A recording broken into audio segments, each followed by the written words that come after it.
Hello.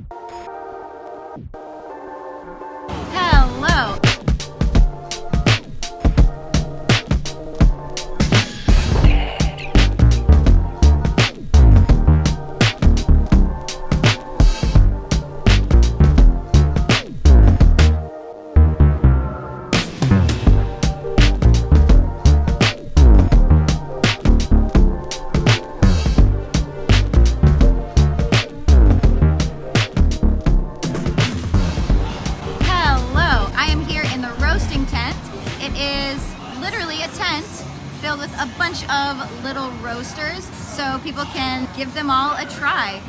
We've got Probat, Stronghold, Loring back there, Diedrich, San Franciscan, Arc. I'll take a full tour around and show you all of the roasters that are here. This is one of the best things about Roasters Guild Retreat, that you can just like hop on any one of these machines and try them out, give them a go, see how they roast, see what the controls are like, and experience what it's like to roast on a bunch of different machines. Very fun.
And he's going to tell me about this Diedrich back here. So this is one of the newest Diedrichs, DR-3. Historically, people probably are familiar with IR series. This is kind of the upgrade to it. Okay, so it's a drum roaster, a little bit different. Most drum roasters are about 80% convection, about 20% conduction. All Stephen Diedrich did early in his life, he wanted to kind of slow down the yellow to first crack stage, allow more time for development, and so basically close the back of the drum. It's a different burner as well, but it slows down that phase. Okay, and so it only changes the dial about 10%, so about 70%. Oh, cool. Convection, 30% convection. Yeah. So, and most historically, the older models or the manual model basically looks the same. Okay. The big difference is there'd be a big lever here that would adjust air. You have a dial to adjust your burner, and then air, and that's how you controlled your roaster. Typically, when it was straight up and down, most of the air was coming through here, a little bit through the coolings, right, or through the drum, and then about 270 to 300, you might go 50-50, start getting out some of the shaft, and then at first crack, all through the drum. And that'll vary depending on your profile. It might be sooner or later, depending on what you're looking for. So this is, they eliminated the 1 and the 2.5 and came up with this because basically the 1 and 2.5 cost the same. It's really so there's no reason to have both. So, and this is semi-automatic, so everything you used to do manually is now done on this screen. So I'm in cool down mode right now. Sure. Because we're trying to get to the pool. Yeah. We're done with the weekend. But it does give you some advantages. You're still doing the same thing you would have done manually, but like it gives you can set your charge time. Like I had it low at 3:30 because we were just waiting for people to come by. But it could be 3:75 I wanted to warm up to, but I got to go over there to weigh coffee and bring it back. So I don't have to worry about getting too hot or too cold. It'll hold in. And then when I'm done with the roast, I can set it to whatever my next roast is. So it allows me, as much as I always tell people, don't do anything but roast. focus. Yeah. Small roaster, you're doing everything. You're doing it. You're bagging. You're exactly. You're putting So, stickers on everything. you should still never leave the room. Yeah. So that's a nice startup. And then, there's a couple different. This is the actual trend screen, but you can do roaster screen that shows the roaster. And if the burner was going, you'd see flame under here. If you had airflow going, you'd see it. I prefer the trend screen, which we're most, and this is a profile we just did. Look at the green line. So if we were to roast, we'd get it up to the charge temp that we've determined for the type of coffee we're doing. And then we would drop the coffee in. So that's still manual, but when it hits that, it sets the timer over and you start your roast, okay? And then typically you would, in manual mode, you would still change your energy just by hitting this and you type in 10%, 30%, 40% or whatever. The big difference on this model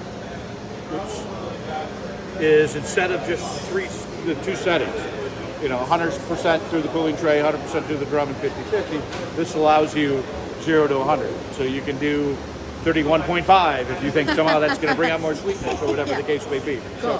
So, and then when you're done, when you start roasting, there's a button here that says roast end. It'll automatically open the drum door, turn off the burner, put the air through the cooling tray, and then eventually it'll go back to whatever charge temperature right now. So they make a 12 kilo version of this. Well, they make 5, a 12, and then a 25 that they just launched. And then they have another whole line of roasters that are called the CR, 70, 140, 280, however they get big. Yeah. Little different burner system because these are infrared. So simple ways it heats objects more than air. Yeah. Okay. But it's a very efficient as far as fuel burner. Yeah. Okay. And the like. The CRs, when you get that big, that doesn't quite work as well. So it's a more traditional 2-stage burner. Yeah. Okay. But great roast, great coffee as well. Awesome. So great. Thanks that's a short little overview. Yeah, that's perfect. Thank you so much.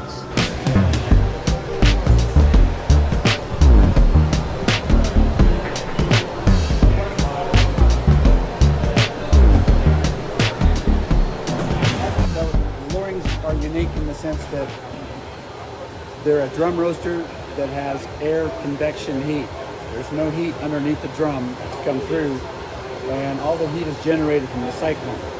Flame is in the cyclone. The hot air comes into the back of the roaster and comes up and returns back, and that means it's a convection air roaster.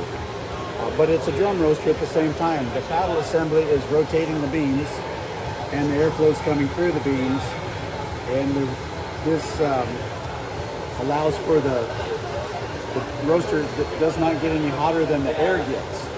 So there's no conduction heat that is going to overheat the drum that you have to wait for it to cool down.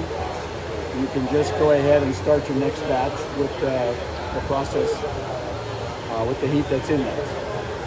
And what's unique about this machine specifically? It's not for sale. There's only 4 of these out there, and they're for demonstration. Everybody wants it though. We've made it so that it operates just like the other machines, and it will translate to those machines. But it's a 1 kilo machine that is not made for production. It's made for trade shows and being able to get in front of people with it like this environment. Yeah. And yet get you the same kind of experience with our rolling roaster. Yeah. Awesome. That's perfect. Thank you, Scott.